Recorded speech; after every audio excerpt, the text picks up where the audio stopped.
Hi, my name is Trainmaster04, and in this video I'll be reviewing the brand new O-Scale 3-rail EM-1 in the Rio Grande paint scheme from Lionel Trains. So sit back, relax, and let's get started. Union Pacific 4014. Do you read me? Over. Roger that. Union Pacific 4014. I read you. Over. Start up and stand by. Over. Yes, sir. Start up and stand by.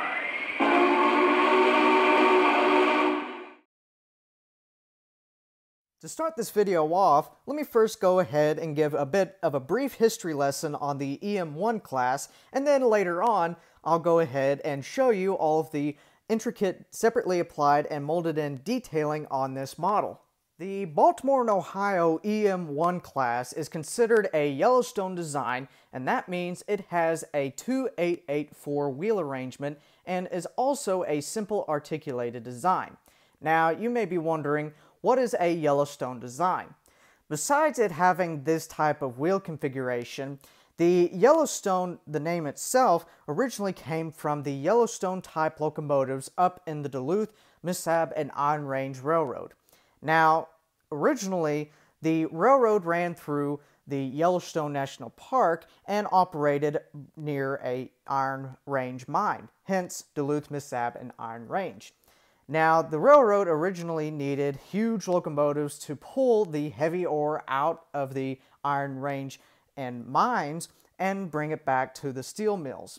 As a result, the 2884s were born in their territory, and because of their reputation of being such huge locomotives with huge tractive effort and also running through the Yellowstone National Park, they were given the name Yellowstone.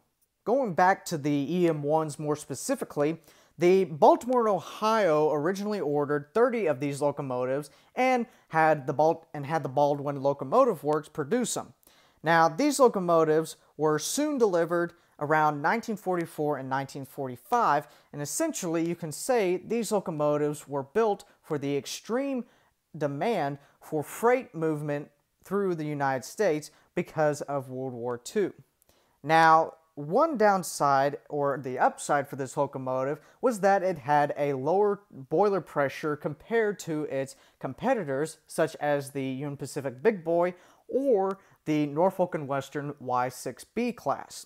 But because of this low boiler pressure, it did have the benefit of extra adhesion.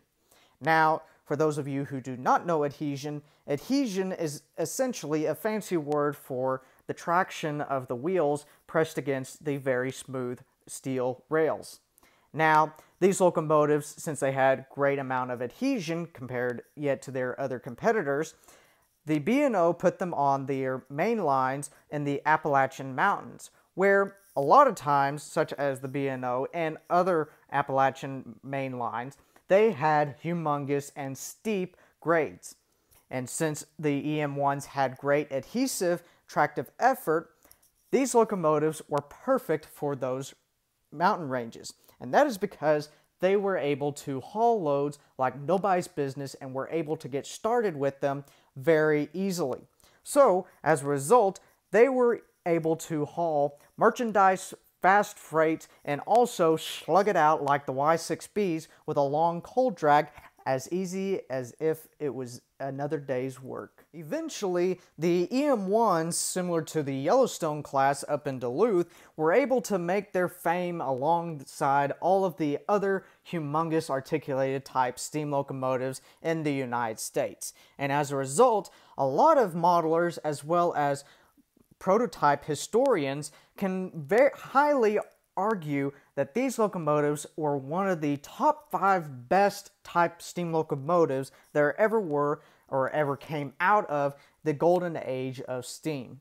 But sadly, as the 1950s rolled through and 1960s came in, steam was becoming the very end, and dieselization was coming in. As a result, the roster of the EM-1s soon were dropped off of the B&O's mainline list and were soon sent to the scrap lines of many scrapyards. Now, there was talk of a long time ago that one EM-1 was able to survive and escape from the scrapper's torch. But sadly, that locomotive, though it survived from the scrapper's torch many years after it was dropped off of the B&O's roster, it still was sadly scrapped and never preserved due to lack of funds and also lack of management. So the humongous beast of the Appalachian Mountains on the B&O Railroad sadly no longer exist in museums nor any type of preservation. Now that you have a better understanding on the Baltimore and Ohio's EM-1 class of steam locomotives, let me now get into the nitty-gritty detail of this model and also talk about some of the features that this locomotive has. This batch of legacy EM-1s is actually the third variation of Lionel's EM-1s. The first one having TMCC, the second one with Legacy, the early type of Legacy, and then the third batch with Legacy and Bluetooth. Now, these locomotives were recently cataloged in Lionel's Volume 2 2019 edition, and also in the catalog, Lionel went a little bit more colorful and creative with the road names. For example, Lionel produced a Denver and Rio Grande with a green boiler, as you see in front of you, a Northern Pacific with a silver boiler, a Duluth, Mississauga and Iron Range with another silver boiler, a Western and Maryland in the Wild Mary paint scheme with the fireball on both sides of the tender, and then your general Union Pacific black locomotive. Now, these locomotives also shipped around August of 2020, so these locomotives came in about a year after the catalog was produced. Now, this locomotive also has the measurements of 32¼ inches long, so about 3/4 inches smaller than a big boy for reference. And because of this great length, this locomotive has a minimum curve radius of 0.72. So for those of you who want to purchase this locomotive but have a small layout that is limited to 0.36 and 0.27 curves, I'm sorry, but you're going to have to refer to your club layout who might have 0.72 curves. Under the hood, this locomotive sports the Legacy Rail Sounds and Legacy Command System and the Bluetooth command system. And this means you can actually operate this locomotive in 4 different ways. The first way and preferred way is by using Lionel's Legacy Command System or CAB2 remote control. This will allow you to get all of the features that are included with this model. The second way is using the TMCC CAB1 command system, and though the CAB1 can still operate this locomotive, it does not allow you to get all of the features that are inside this locomotive. The third way, and the cheapest way, is using the Bluetooth system with Lionel's Lion Chief app on your smart device. Now, again, this will give you a lot of the basic features, but not as much as compared to the Legacy command system. And then finally, the simplest way is getting a transformer and a loop of track and just run it in conventional mode. For power and to give this locomotive the standard articulated power, this locomotive has one large flywheel motor. And finally, in the smoke department, this locomotive has 2 smoke units, one for the stack and one for the smoking whistle. Now, do take note, the smoking whistle smoke unit is separate from the smoke unit in the smokestack. And that is because of the size of the locomotive, and also that is just the way that Lionel made it. So if you do go ahead and purchase one of these locomotives, or you already have and are just using my video as a reference to learn how to operate this locomotive for the first time, do take note of this when you're actually filling it up for the first time, that the smoke unit has its own reservoir and the stack has its own. Now that you have a better understanding on what this locomotive has to offer, let me now go ahead, take a closer look, and show you all of the separately applied and molded in detailing on this humongous steam locomotive. Starting off at the front of the locomotive, more specifically the pilot section of the locomotive, first down below, here is a molded in die-cast metal cow catcher with 2 molded in steps with rivet detailing, a separately applied brake hose, and then finally a coupler cup bar, which does have a separately applied chain and lead, which goes through a scale dummy coupler. Now, like most modern legacy locomotives, Lionel does include a dummy O-gauge coupler, which means if you wanted to actually go ahead and double head with this locomotive, or any other locomotive in that matter, you just need to take out this little screw, pop out the scale dummy coupler, put in the O-gauge dummy coupler, and then you're set to go. Looking above the pilot area in the coupler cup bar, here is a molded in radiator unit, which is a nice touch in my opinion. 2 ladders, which go up to the upper deck, 2 handrails, which go up to the upper deck, a grab iron, which goes across in between both handrails, and then finally a headlamp, which does turn on when the locomotive is in operation, as well as 2 number boards on either side of the headlamp. Looking up from the pilot area of the locomotive and at the smoke box area, first you can see here are 2 separately applied die-cast metal air compressors, a separately applied feed water heater, and also 2 separately applied marker lights, which, similar to the headlamp right here, they do come on when the locomotive is in operation. A bell bracket with a nice polished bell, which does swing, as you can see here, and quite well actually. A number board, which is not backlit, but for this type of model is a nice touch in the sense of it being a Denver Rio Grande.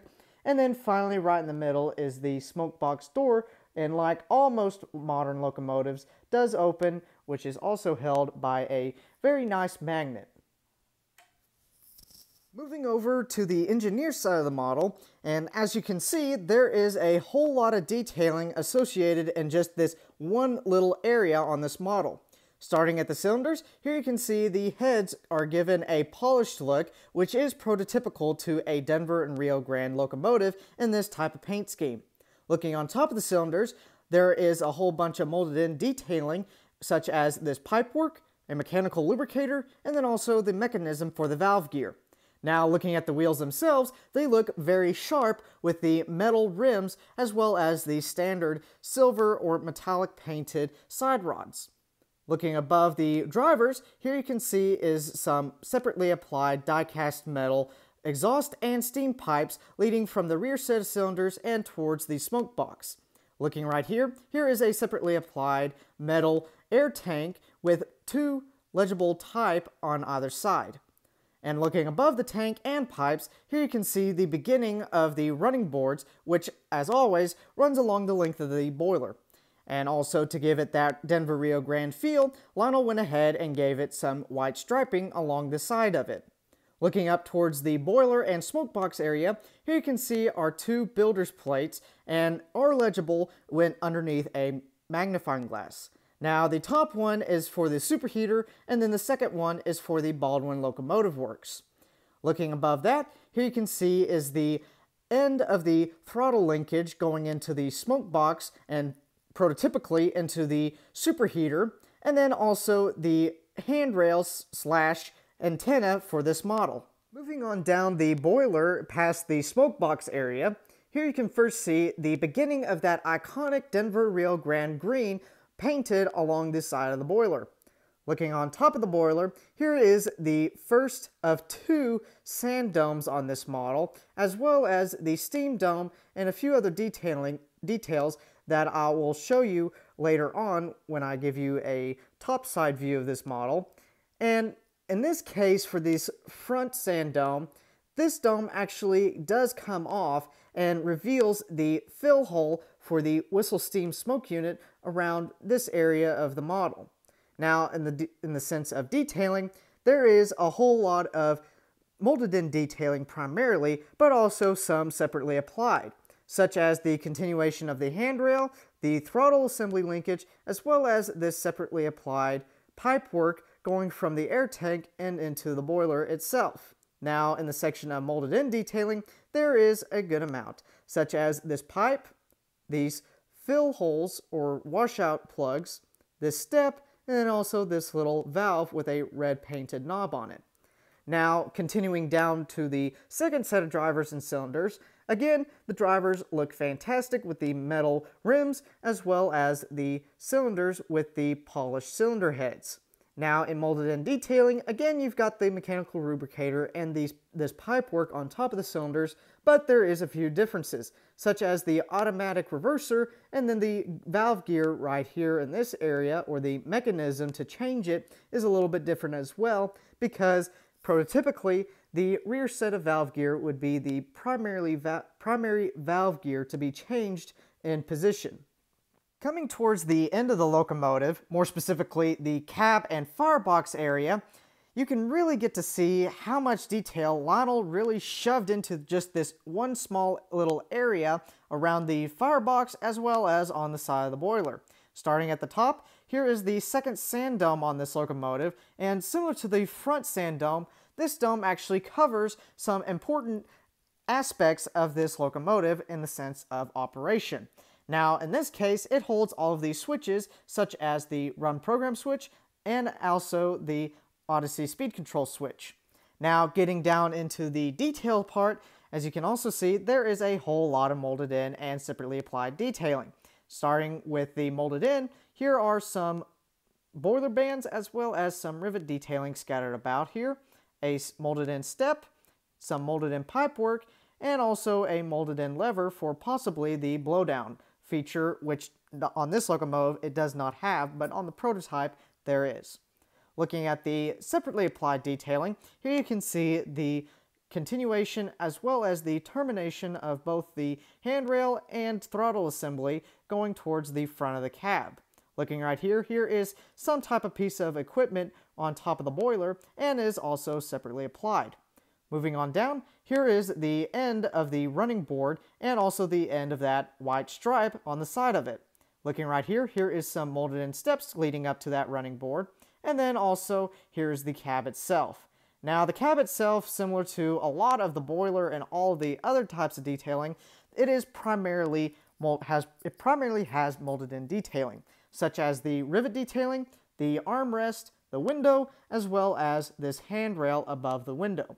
Now, for the windows, as stated earlier, similar to the front one, this window also has a clear plastic insert. For the paint job, Lionel did continue the white stripe underneath and also put the number for this locomotive.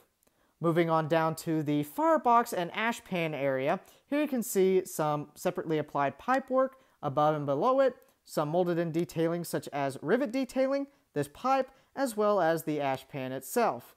Now, this locomotive being a modern legacy locomotive, it does feature the variable ash pan glow effect and does come on when the locomotive is in motion, and the light does intensify by the gaining amount of speed that you put this locomotive through. And then finally, looking down underneath the cab and firebox, here is the trailing truck for this locomotive, and in this case it is a four-wheeled trailing truck. Now, in the sense of detailing, there is not a whole lot going on with it, since really there's not a whole lot of action going with the trailing truck initially, but Lionel did go ahead and give it some molded in detailing, such as this brake line detailing, journal boxes, and also these weight distribution holes right around the center and also right here. Taking a quick look at the fireman's side of the locomotive, and as you can see, there is really not a huge difference in the sense of placement nor in detail compared to the other side of the locomotive, except there being just a few minor differences, such as the addition or the subtraction of a few details, such as there not being a throttle assembly going down the side of the boiler, but there being an addition of the whistle, the hole associated with that whistle, and also some pipe detailing around the front of the locomotive, and then a separately applied dynamo towards the cab. Taking a look at the back of the locomotive, starting at the bottom, here is the engine side of the wireless infrared drawbar, which is standard on almost all legacy locomotives. Moving up towards the sides, here are two separately applied handrails, as well as two separately applied metal curtains, which in my opinion look very nice on this model. Looking inside the cab, as you can see, it is well illuminated by a nicely warm lit LED up top at the roof of the cab, and also looking at the firebox itself, the cab is also illuminated by the flickering firebox feature. Now, looking at the details of the backhead, as you can see, Lionel did a pretty darn good job of putting a whole lot of molded-in detailing and all of gauges, pipework, valves, and knobs, and just a whole lot more. But the only downside is it is not very well painted, but since it is detailed, you could go ahead and probably make it your very own. Now, looking at the crew figures, as always, Lionel did put two hand-painted crew figures, one for the engineer and one for the fireman, which, looking at an angle, they are both sitting in very nicely done chairs. Finally, here is a quick look on top of the boiler. Starting at the front, here is the molded-in superheater, as well as that separately applied black piping that snakes along the fireman's side of the locomotive. Next, here is the main smokestack for this model, and as stated earlier, this locomotive is equipped with two smoke units, one for the smokestacks, as well, and also the second one being for the smoking whistle. Now, in order to fill the smoke unit for the main stacks, you just pour the smoke fluid directly either one, depending on your liking. Next, here is some more molded-in detailing in the form of a boiler patch for the superheater, if this was a prototype. Next, here is the molded-in sand dome, or the first sand dome, and again, this sand dome does contain the fill hole for the whistle steam smoke effect. Now, as similar to the main stack, you just pour the smoke fluid directly through the filler hole. Next, here is the steam dome with the separately applied hand-painted brass whistle, and as I showed you earlier on the fireman's side, there is a small little hole underneath the whistle to let the smoke come out of the whistle and give that whistle steam smoke effect. Next to the steam dome, there are three separately applied hand-painted brass pop-off valves, the second sand dome, and as stated earlier, it contains all of the switches in order to actually operate this locomotive. Coming towards the end of the locomotive at the cab, here's some more molded-in detailing, and also the roof of the cab with some more molded-in detailing and roof hatches. Now, the center roof hatch does not open and is molded in, but the outer two do open, and as you can see, with a simple little push, they can open. Now that you've seen all of the wonderful detailing on the locomotive, let me now go ahead and show you the same amount of detail on the tender. Starting off with the front of the tender, and as you can see, there is a whole lot of detailing, primarily in the molded-in department, but there is still a good amount of separately applied. But first, starting off at the bottom, here is the wireless drawbar for the tender, as well as the receiving end of the wireless infrared sensor. Looking above that, here you can see is the beginning of the molded-in detailing. For example, right in the middle, here is a molded-in auger for the tender, and also two molded-in steps leading up to the tender deck platform. Now, looking in this area, as you can see, this is primarily where all of the molded-in detailing is coming from. For example, these coal hatch doors, some steps, and also some toolbox doors and various details around the main two coal hatch doors. Now, looking on either side of the steps as well as either side of the front, here you can see there are two separately applied handrails leading up to the top of the tender. Moving over to the left side of the tender, starting at the bottom and working up to the top, here you can see the beginning of the iconic feature on this tender, and that is the centipede wheel arrangement. Now, this locomotive having a Union Pacific centipede type tender is actually pretty prototypical, and that is a lot of the times when the Denver Rio Grande or even the Denver Rio Grande Southern would go and be looking for a new standard gauge type locomotive, more specifically articulated steam locomotives, they would look towards the Union Pacific Railroad since they had pretty robust type steam locomotives. So that's why Lionel went ahead and fit this locomotive with a Union Pacific styled centipede tender. Looking above the side frames, here you can see is some separately applied piping and then also the beginning of the side plates of the tender itself. Starting to the left and working to the right, here you can see is a molded-in step ladder going up to the top deck of the tender itself, and also on top of the deck, here you can see the beginning of the coal load, which is separately applied, and also a separately applied handrail on top of the deck.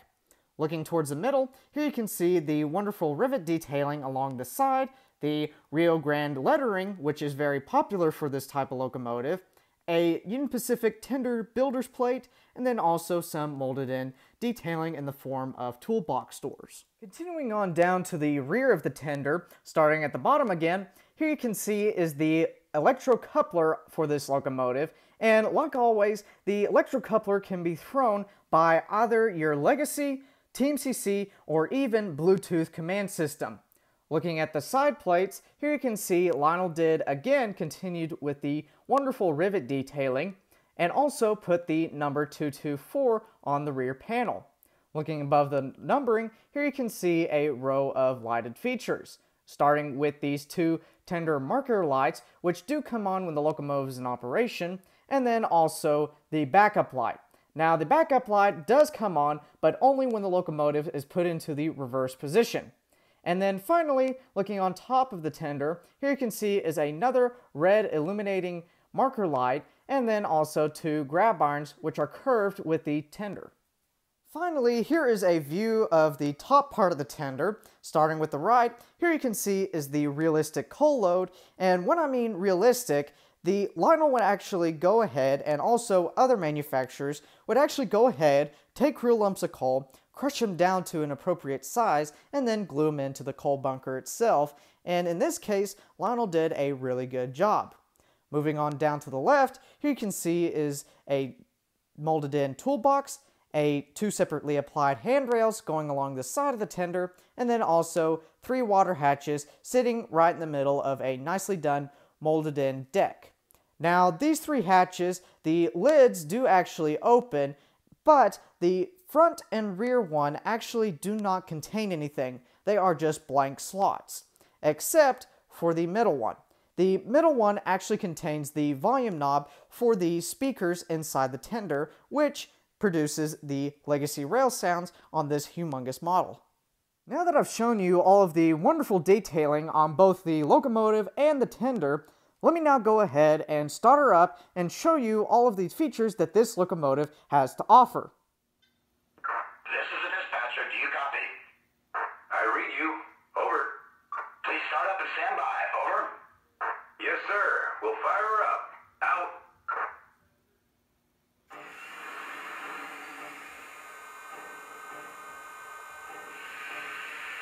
Now that I've got this locomotive fired up, let me now go ahead and play some of the sound features that this model has to offer.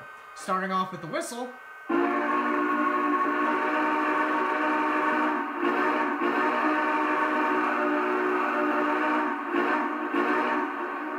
Next, here's the bell.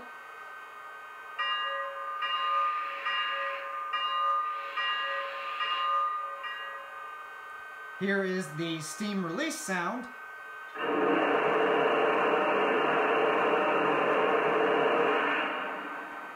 Here is the tender water fill up as well as coal fill up sounds.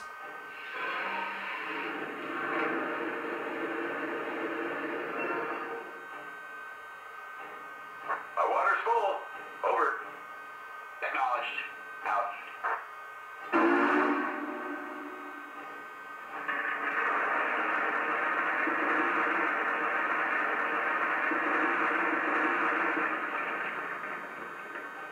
My coal's full. Over. Roger that. Out. And then finally, here is a sampling of the crew talk sounds. Now, I know a lot of you do not like the crew talk sounds because of its, so to speak, prototypical nature, but there is still a whole lot of you who actually do like it, and personally I do too, because it makes the locomotive have a bit of fun nature to it, in which that is what the hobby is all about, having fun with model trains. This is the dispatcher. You're clear to pull. Over. Thank you much. Cleared outbound. Out.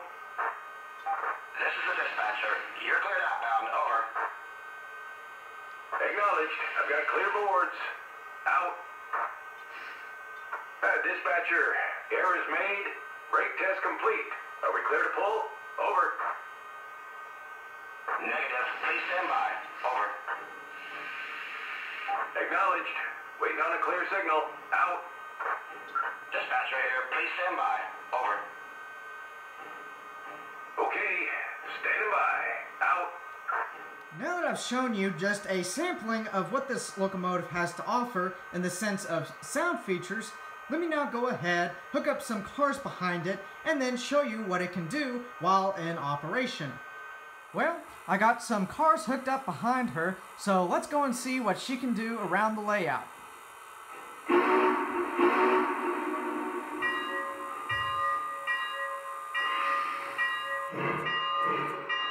Dispatcher, we're on the move. Over. Roger that. Keep it rolling. Out.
We're signing out and going to beans.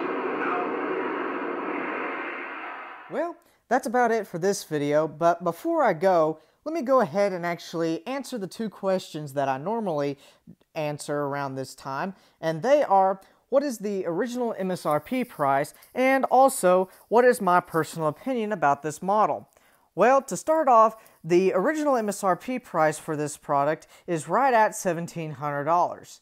Now, if you're going to wanting to actually purchase one of these models or any of the other variations Lionel has produced and also get a better price, I would suggest going online and looking up trainworld.com or even Charles Rowe. They may still have one of these in stock depending on when you actually watch this video, and also you may be able to get a better price than the $1,700 MSRP price. Now, to make things a whole lot easier for you, I'll actually go ahead and leave a link to both of those websites down in the description so that you can go ahead, click on it, look up the locomotive, and make everything a whole lot easier for your purchase. Now that you know the original MSRP prices and also where you can possibly get a better deal at other local. Now that you know what the original MSRP price is for this locomotive and also where you can possibly pick one up, let me now go ahead and answer the second question, and that is, what is my personal opinion about this locomotive? Well, in short, I am very happy to say that I actually was able to get one of these locomotives in my hands and be able to actually run it around the layout. Now, starting off with the paint scheme, it is just very phenomenal. The paint scheme is very iconic to the Denver Rio Grande paint scheme that I would highly suggest this locomotive to anybody that is trying to somewhat model the Denver Rio Grande Railroad in their standard gauge lineup, because it is just very phenomenal.